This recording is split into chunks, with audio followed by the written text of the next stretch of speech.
Hello, this is Iron Bill back again with another video. This one is another in the series of videos where viewers have asked me to review their gameplay for the channel. Um, if people are interested in doing that, I don't have a problem with it. I hope I don't offend anyone with my opinions, and I will try to be as objective as I can be. I certainly want to have the qualifier that I am not a person who is the most knowledgeable about gameplay. It's just through the eyes of a very casual observer. Before I get into this, I want to display a bit of the text here that he put in the description, so you have a little background about what he's doing. It says, just some gameplay of me goofing about with the Oxygen SR3 Scout Rifle. It's a 180, so a nice feature is that if I combine it with the Radiant Dodge, it's a 3 crit kill on T6 Resilience and below, which is most people playing Hunter. It's a build I use a lot in sixes when I'm not using a bow. The Aeon Swift perk gives me the guaranteed uptime on my Radiant Dodge, while the new Artifact perk grants you Radiant on orb pickups of a solar class. The Proxy Knife also adds more Radiant if I need it. And yes, that was a double Nova Bomb halfway through. Sometimes you have to accept your threat. So that's a little foreshadowing about what's to come. And the other thought that I had, epiphany if you will, and I've watched a bit of this, but I didn't want to go all the way through because I wanted to be surprised with you so you'd get a bit of my reaction with it. Um, it occurs to me that the problem that I might have is more of a when than a how. And by explanation of that, I was a teacher by trade, so was my wife. She was an art teacher. And I was a tech teacher at the end. And I had to teach myself a lot of software over my years as a teacher because technology emerged as I was already a teacher. And there were no classes immediately to start churning out people who had the knowledge of these things. And yet it was imperative that public schools, started to get involved in this process so that we started getting people prepared for the emerging workplace. And as you can see, history has borne me out, and that is that technology has moved so fast it's very difficult to keep up with. So the sooner you start with, the better off you are. That being said, what I discovered in my pursuit of programs such as the Adobe Suite, which is Photoshop, Illustrator, all kinds of art programs, is that I could figure out how to use them. That was the how. That was not the problem. For me, I'm a technician, which means I can figure out how to do things, but knowing when to do things, that's the difficulty. That's the art of it.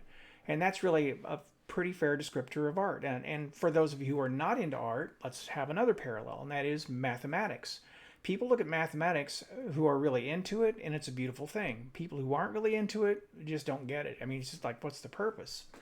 And it's a very difficult thing to teach when you have students who are in that mindset. And what they don't understand is I can teach you rules and theorems and all kinds of things all day long. But unless you understand how that's all interrelated, and it's more about when to apply rules and applications and techniques, that's the art of math. And so in that respect, math is art. I could say the same thing about language. We all learn language, but learning how to use words effectively to convey a point in a way that actually sticks with people in a meaningful way, well, there's an art to that too. So what I guess I'm making the argument for here is that playing well is an art. And it's not just a feel for the game. It's not just knowing how to play the game. It is knowing when to do particular things. And this combination that Maniac has come up with, that came out of thin air. I mean, it's just him, in his head, just picking the pieces and parts and saying, this will work, this will work, this will work, and just applying it and trying it out. So his recipe, if you will, for quick play soup. So let's get into the gameplay, and let's just have a look at what he does. And I'm sorry if that intro was too long. I will put in stops along the way so you can move ahead to the play quickly if you want to skip all that dialogue. Timestamp. Okay, I don't know which sidearm he's using. Could be Traveler's Chosen. I don't know. I'm not for sure. But we do know that's Oxygen. When I first saw this, I thought, what Scout Rifle is this? Because I didn't read the description. But it says right there, oxygen SR3. Let's put this in full screen so we can actually see this. There we go. And so, carefully moving around the corner. Now, I'm going to pick out something he does here that I don't do so well. And he was exposed there a little bit, but he pulls back away from the obstruction a lot more than I do. And it's an interesting way to play that because he gets a wider field of view. Now, I don't know what I think about that. I've been told to do one thing, but if I know anything about all the pursuits I've ever done, anyone who thinks they have the only way to do things is probably wrong. I mean, because there's usually more than one way to do anything in any pursuit I've ever been in. Very seldom are there absolutes. Not saying there aren't absolutes in this game, but I don't know if that's one of them. Okay, play for the heavy. This looks like the Trials LMG. If so, it's a very good one. If you're lucky enough to get a good roll on one. So we got one quick, very efficient kill. And he has 14 rounds left on that. Let's see how many he can pull. Typically, with an LMG like this, I can get 3 kills before I'm out. That's pretty rangy, but you see, he tapped that trigger in order to conserve his ammo. So he got 2 kills out of it. See this wide angle? Okay, he got the third. And what I like about that was he wasn't sitting right there on the corner where a person could slide melee around the corner or come around with the shotgun. He put enough distance between himself and that corner that just wasn't going to happen. Plus, it would probably help start to remove him from the radar. Here we go with the Radiant. Checking for the tower. And you know somebody's going to be up there every time. And the SR3, it looks like he got 2. Whether they were assists or his own, I don't know. And somebody's hitting him, it looks like with Thorn maybe. All right, moving around to the outside. And when you play a scout, you really, if you're going to main that scout, you're probably going to have to play around the edges like he's doing. Going up the center with that scout, that 180 especially, is not going to be a very good play. The sidearm would be all right, but the problem is if you meet somebody with a shotgun and with the special ammo economy the way it is right now, you probably would, or a fusion. It's probably not going to be the play. Okay, so he's backing up the whole time. And he's definitely getting some damage over time, so I think that was a Thorn. Okay, so he's doing pretty well. He's got a player up there on B, so there probably isn't going to be a spawn up there until that person leaves, except, yeah, there we go. That person left because there was a spawn up there. I got it. All right, I see what's going on now. Healing Grenade.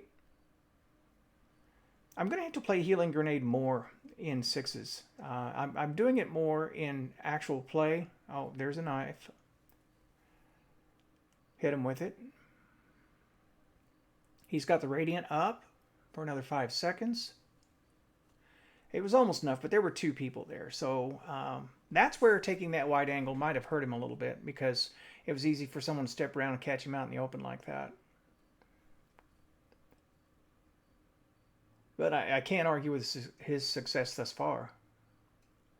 Okay, this is a good spot right here if you can get into this. And you got to watch down the low left because, I mean, if I'm on the other side, that's what I'm going to make for because people tend to stand out here like he's doing. And you can catch a few off of that and push them out of the area. So he's going for that area now. He's going to play for the tower, I think. Maybe the sea cave. Play for the tower. There it is. All right. And he is resist ×3 and on your mark.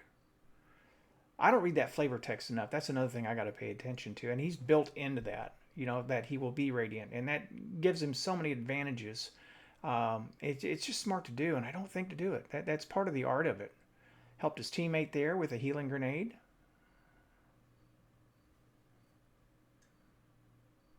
There we go. Might as well look down from the tower and see if anyone's silly enough to challenge a team shot, and somebody was. If you come running down that area without checking the tower, you just pretty much guaranteed you're going to get popped. All right, so he's going for the orb. And let's see if he can help him get A. Yeah.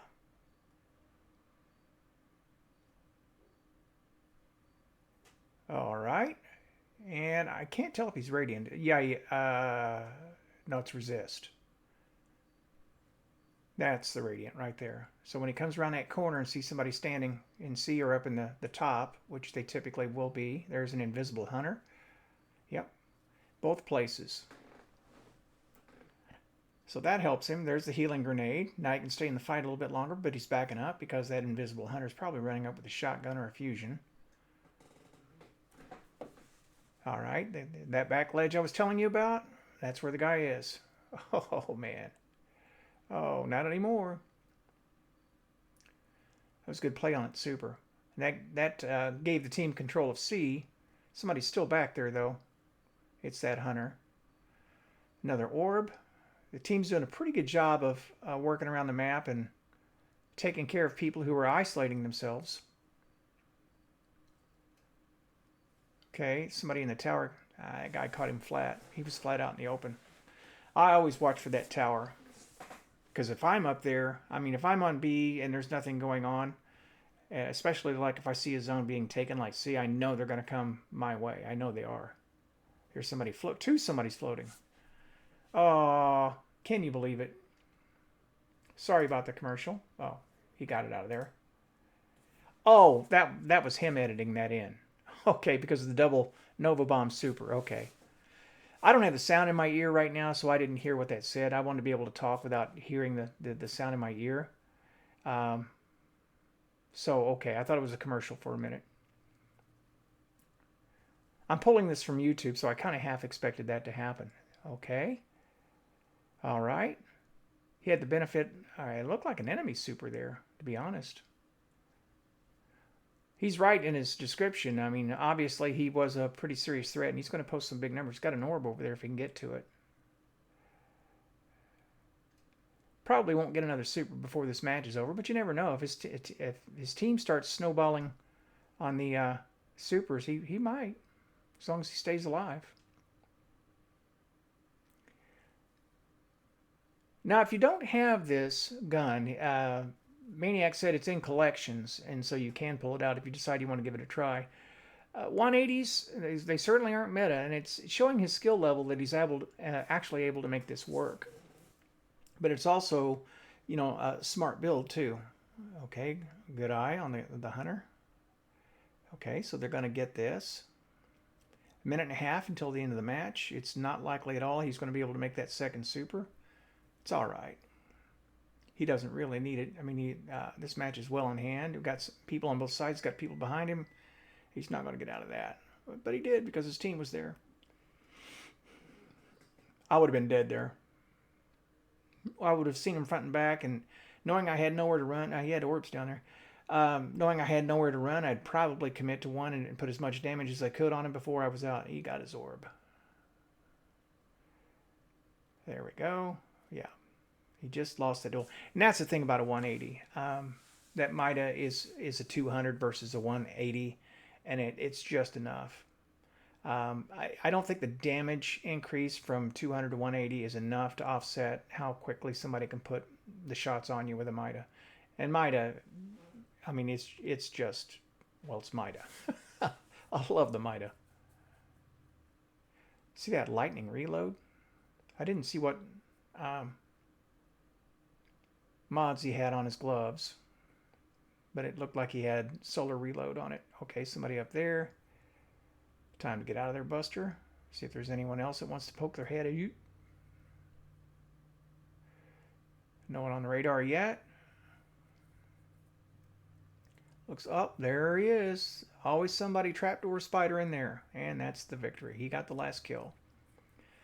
I'd say pretty outstanding play. And the great thing about seeing this is it's not superhuman play. And that's what struck me when I saw it. I mean, yeah, 32 opponents defeated. That's outstanding. I'm going to pause that. And I don't mean to diminish it. What I'm saying is I don't see any particular thing he did there that a player like me couldn't do. It's again, it goes to where I started, and that is knowing when to do the things that he did. I mean, that's the art of it. I mean, that's what makes it work.